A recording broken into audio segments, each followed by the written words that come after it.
ይሄ ከባድ ማማ ያለውን ቪዲዮ ነው ይዤላችሁ የመጣሁት። ወራበል ካባላት ታምኑ ትችላላችሁ። ጥቁር አንበሳ ውስጥ ለምሰሩ ዶክተሮች እንድደርስልኝ እሱም ሴት ዶክተሮች። እናቴ ታማሚና ካንሰር በሽተኛ ናት። ለ5 ዓመታት ጥቁር አንበሳ ነው የምትታከሙ። መድኃኒቱ በጣም ከባድ ነው። እናቴን ሴት ዶክተርና ወንድ ዶክተር ያያታል። ሴቷ ዶክተር እናቴን ታመናጭቃለች። እናቴ ከክፍለ ሀገር ስለምትሄድ ሰዓት ሊረፍድባት ይችላል። ሴቷ ዶክተር አብዛኛው ሰዓት ትገላምጠኛለች። ዞር በሉ ከዚህ ነው የምትለኝ። እሷን ብቻ ሳይሆን ብዙ እናቶችን በሷ ስም አብዛኛው ሴት ዶክተሮች እናንተን ጣልቻችኋለሁ። ኢትዮጵያ ውስጥ ጥቁር አንበሳ ውስጥ የምትሰሩ በሷ። እሺ ምናልባት ይህንን ቪዲዮ ሙሉን አይታችሁት ሊሆን ይችላል። መጀመሪያ እንደ ሐኪም እናትሽ ላይ ላደረባቸው የካንሰር በሽታ ፈጣሪ ምህረቱንና ጤንነታቸውን እንዲመልስላቸው ከልቤ ለምናል። የትኛውም አይነት የካንሰር በሽታ ለታካሚውም ሆነ ለሐኪሙም ቀላል የሚባል አይደለም። ስሜትሽን በደንብ እረዳለሁ። እናትሽ ወይም ዘመዶችሽ የሚችሉ ከሆነ ይደውሉልኝ። ስልኬ ፕሮፋይሌ ላይ አለ። የምችለውን ያህል በማማከር ደረጃ አተባበራቸዋለሁ። በሕክምና ወቅት እናትሽ ላይ ለደረሰው ሁኔታ እኔ በሐኪሞች ስም ይቅርታ ጠይቃለሁ። ሁሉም ሴት ሐኪሞች አንቺ እንዳልሽው ተመሳሳይ የሆነ ባህሪ የላቸው። በበጎ ስነ ምግባር የተሞሉ ብዙ ሴት ሐኪሞችም እዛው ጥቁር አንበሳ ሆስፒታል ውስጥ ያገለግላሉ። እንዲህ አይነት ሁኔታ ሲያጋጥማችሁ ሁሉንም አንድ ላይ ከመውቀስ ይልቅ ወዲያውኑ ለሆስፒታል ኃላፊዎች ብታሳውቁ የተሻለ ነው እላለሁ። አሰላሙ አለይኩም ወራህመቱላሂ ወበረካቱ።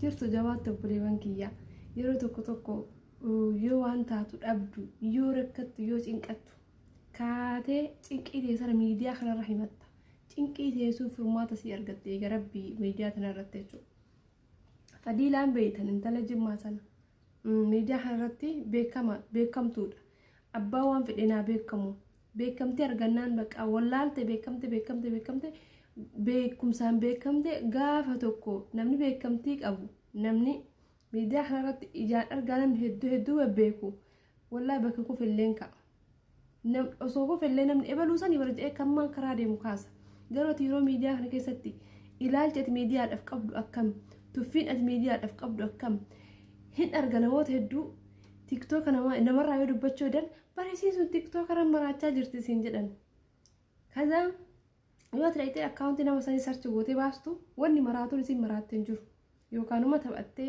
kolfitee yookaan waaqostee viidiyoo deddeebistee waraabde malee maraatuu wanni jedhama wanni isin waan nama geettiyyuu hin qabdu namni hedduun jechuudha. Ilaalcha kenna kanatu miidiyaa kana maraattuu bichaadhaaf lafa kaa'e. Osoo akkas jettanuu miidiyaan amma hayyuudhaan guutamee jira. Amma miidiyaan amma keessattuu tiktookii tun anuu tuffachaa ture waggaa tokkoof ofiin qaba waggaa tokkoof akkana kotteenti isum keessa inuu jibbaa ture. Gida amma isa soosee hin oolu. Alhamdulillah hamtullee argaan jiru amma rabbiin akka xaragee yaasa warroota rabbaanii hunda isaanii. Wallaahi laazim namoota gaggaarii jira amma tiktooka keessa. Kanaafiyyuu miidiyaa mataa keessanii qabaachuu isin fayyadachuu barbaadeeti. Fadiilaan jechuudha. Haadha si dhukkuba jala. Aartee gubaattee waan taatu dhabde haati si yeroo iddoo mana yaalaa dhayxu hin daddarbamti. Jarii doktoraa ni daddarban ni jeeqan darbitee faa balbalatti cufti annamittiin doktoraa jechuudha. Dubaraa fi dhiira innaa yaala jette haadhatii. Innaa osuma akkana godhan haatiitu na himatte jette na himan jette. Waan taatu dhabde biyya jiraattee dhayxee doktora san hin gaafattu. Seerri isin itti himattu hin jiru. Haati si biyya magaalaa irra jirtu baadiyyaa irraa yoo dhuftutti yookaan sa'aatii arafaddi. Sa'aatii arafadan dhugumatti doktorallee barsiisallee eenyummaan hunuma siin lola. Garaan hin dadhabisin biyya ormaa jirti. Haadha si dhukkub kan yoo daddarbanii kana dhageettu garaan hin dadhabi wallaahi. Naan manaa ceexetti waan si itti himattu. Bakka nyaaraan naan lolti. Na darbitee balbala cuftu jettu atillee odoo taate anallee osoo ta'e garaan hin danda'u kan haadha kennaa miti haadha ormaata irratti yoo agarru jechuudha. Kazaan waan taatu dhabdeet viidiyoo waraabde. Viidiyoo si fadiilaa kana kaleessa dhageeffadheen guutuu isaa wallaahi laazim garaana nyaatti jechuudha. Akkatti isiitti gubattee loltee haasoftu waan gootu dhabdeeti malee doktorri xuqur ambassaa keessa hojjetu sun as jirtiin dhageettettee yaaddee miti. Bakka waan taatu dhabdeetti tanaffaste jechuudha.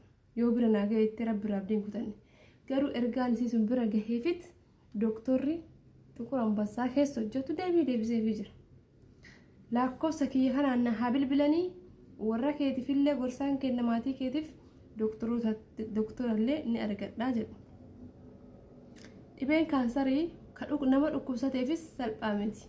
Nama dhukkubsataa sayyaaluufis doktora dhukkubsataa sayyaaluufis salphaa waan hin ta'iniifi kanaaf immoo ana gorsa laatafi na haa bilbiltuu maantee maatiin kee jedheen jechuudha.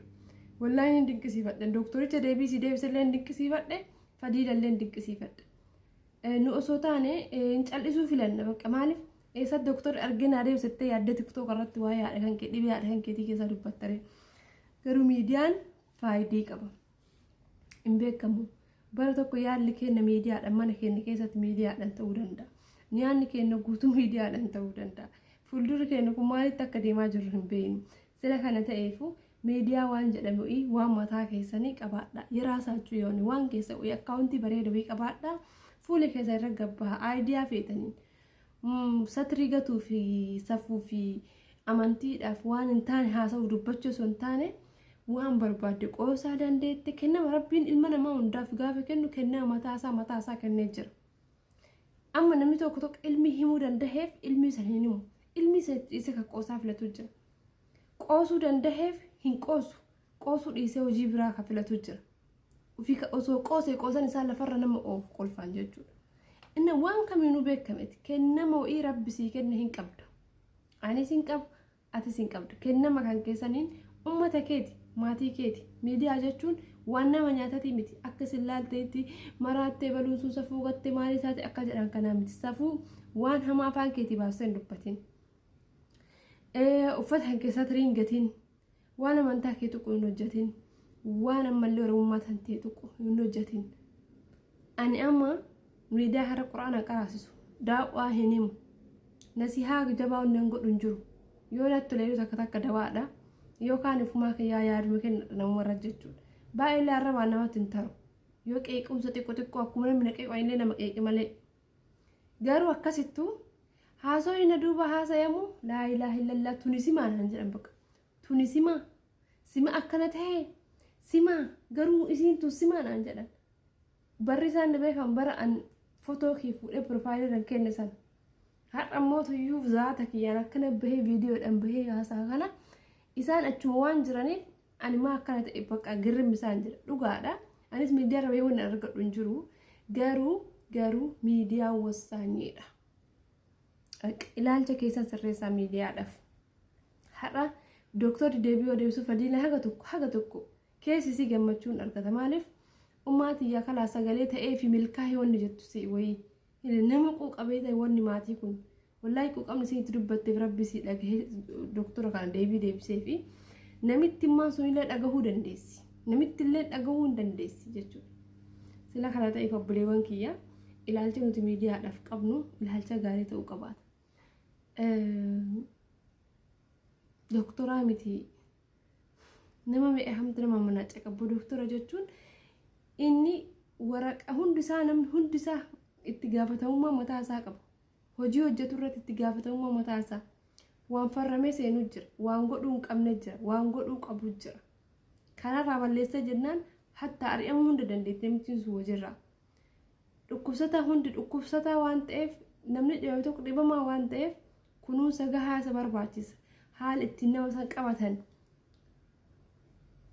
durumaa mataan isaanii dooktora kan waa hunda akka isaan danda'an beekamanii filatamanii achi ka'an waan ta'eef achi ta'anii nama manaacaquu hin danda'an amma dallaala tanii ilaala dallaala biyya ormaatii nama baastan haafa lubbuu bichaa malee wanni isin barattee wanni isin barsiistee achi nama barsiistu hin jiru biyya ormaatirra ijoollee keenya rakkisaa jiran hedduu daraaruu jiran hedduu cinqutti jiran amma suudii OMN barreeffama dheeraa ganama kana barreessee dubbise suudii karaa suudii ka ergan jette micattiin anillee jara kana hojii hojjedha jette jara kana hojii hojjedha dubartoota walii qabanii dallaalaan duuchanii jette waan ittiin qaamaniif waan itti sigaaraa xuuxan bichaa arabarraa fudhatanii dubartoota taan araba gurguranii taan deebisanii taan gurguranii yoo isiin ulfoofte ajjeesanii hallayya aggataa jiran halaala aggataa jiranii jette micattiin jechuudha micattiin sunillee tumamtee dura jara hojjechaa turte mallaqa isaan kennuufii dinnaan bakka baatee nu saaxilxanii tumanii ajjeesna jedhanii laaffisanii bakka silaa duututti gatanii halaalatti gatan huratti gatanii jennaan jechuudha barahatti achi dandamattee arabnu hii jette ka horii badee soqoo'ii nabira dhufee jette huduuda bakka qilee beekaa saharaa arabaa keessa achi naan fuudhee nagalee ammallee man araba jira naa dirmadha anallee asii na fuudha yaala nageessaa ejji kiyyallee na dhukkubaa kara duydaa kanallee miidhamee jira jetti micattiin tun iccitiin isin achi himtu adda jechuudha dallaalli biyyarraa guuree obboleewwan keenya walitti qabee tagaraan isii hafe ajjeesee gataa taan immoo